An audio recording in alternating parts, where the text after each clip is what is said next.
Hi, it's Aid from Fade Photography, and today we're going to look at Luminar AI.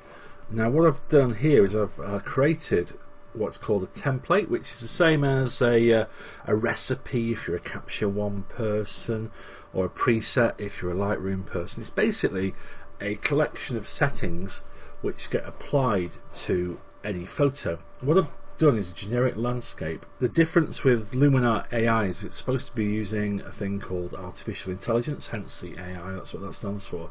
I've created a preset or a template which can be applied to any landscape, and I'll just show you what happens with a couple of shots from Rim and Rocks. So here it is, generic landscape. I'll click on that, give it a couple of seconds, and boom, out that pops. We'll pop over to a slightly different one. How about this one here? So as you can see, I've been using filters on these so you can see the vignettes on the side, but if I click on that, okay, so you can see what it's doing. Pretty effective actually. I'm quite impressed with it. So let's click on one more. There you go. So I'll really quickly take you through what settings I've done.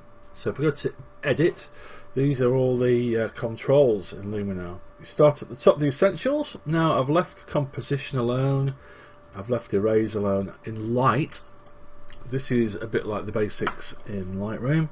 I've added smart contrast, which I think is an AI slider. I've reduced the highlights a bit and opened the shadows a bit. Sort of thing I normally do in Lightroom anyway. These next two are where the intelligence comes in apparently. So there's accent. I've left it quite high actually. If you take that down and bring it back up, it'll just show you what it's doing. It does a lot of stuff, does this. It seems to play with brightness, shadows, colour and all sorts, and the sky enhancer does the same. It detects whether there's a sky and just adds a bit of drama to that. So that's probably the biggest thing in this. I'll just toggle between the two, actually use this little, so that's before and that's after this, and you can toggle off this particular filter. So if you look at what that filter's doing, it's doing all the lifting for us. So structure, a little bit like clarity, but I think this is a bit of an aggressive filter, so if you go quite high it starts to look like a bad HDR. Okay, colour, I've added 10 on the vibrance, not a great deal.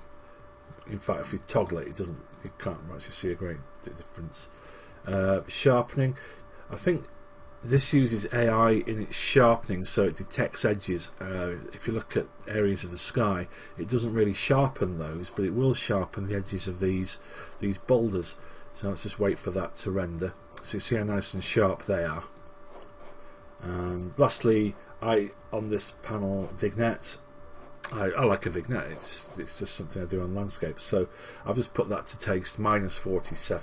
Okay, so that's on the essentials. Now on the creative side of things, this is a generic template I'm creating, so I don't really want to start styling it, creating new skies and sun rays and all these other things, but I do quite like what this mystical thing does. Again, I've done it so lightly that when you toggle between the two you can hardly tell it's there, but I know it's there.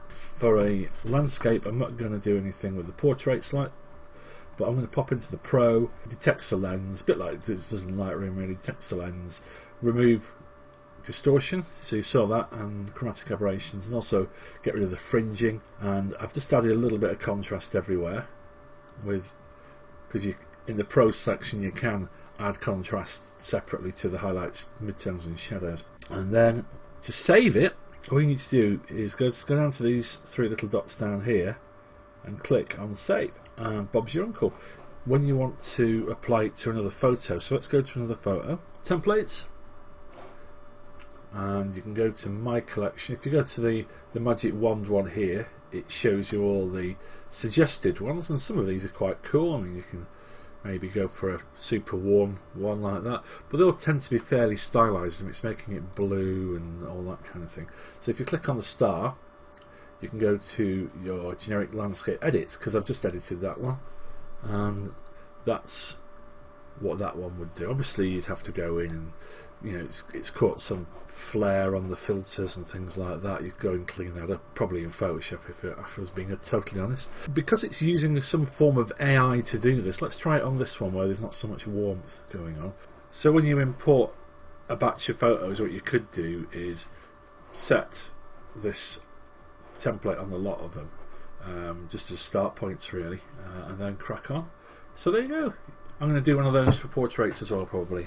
Hope that was useful. Cheers.